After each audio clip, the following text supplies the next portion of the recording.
બાંધીને આપણો તૈયાર થઈ ગયો છે। તો ચાલો આપણે આનો મસાલો બનાવીને તૈયાર કરી લઈએ। જય શ્રી કૃષ્ણ। તો 4 નંગ ડુંગળી લઈ લીધી છે અને ધાણા લઈ લીધા છે। તો ચાલો આપણે બનાવવાનું સ્ટાર્ટ કરી દઈએ।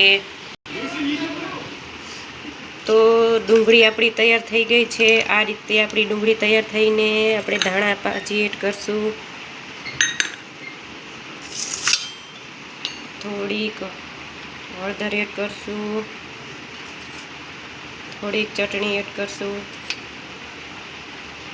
સ્વાદ પ્રમાણે મીઠું એડ કરશું,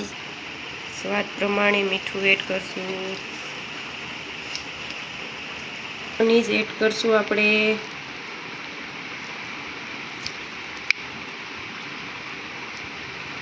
થોડોક રેડ ચીલી સોસ એડ કરશું, થોડોક ટોમેટો કેચઅપ એડ કરશું,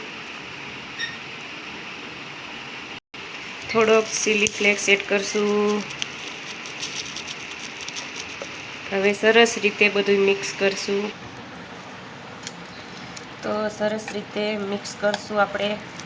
તમે જોઈ શકો છો નવી રીતે પરોઠા બનાવું છું ડુંગળીના।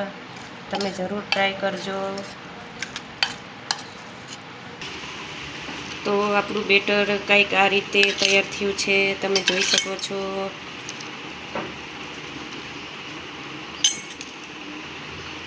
આ રીતે આપણું બેટર તૈયાર થઈ ગયું છે। તો ચાલો આપણે બનાવવાનું સ્ટાર્ટ કરી દઈએ પરોઠા।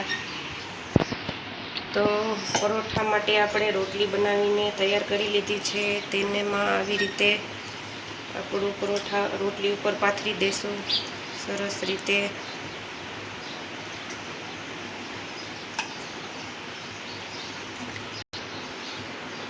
આ રીતે આપણે પરોઠો બનાવીને તૈયાર કરવાનો છે સરસ રીતે। તમે જોઈ શકો છો હળવા વેલણથી આપણે આ રીતે બનાવી નાખવાનો છે પરોઠો। સરસ પરોઠો બનીને તૈયાર થાય છે। એક બાજુ આપણે બનીને તૈયાર થયો છે, પછી આ રીતે આપણે તેલથી સરસ રીતે તળી લઈશું।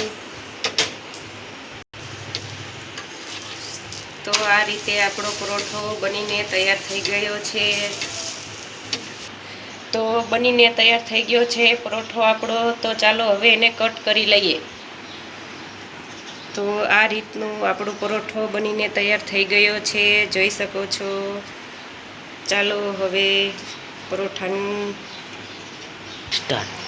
તો આપણો પરોઠો બનીને તૈયાર થઈ ગયો છે। કેવો લાગ્યો કહેજો જરૂરથી। જય માતાજી, જય શ્રી કૃષ્ણ।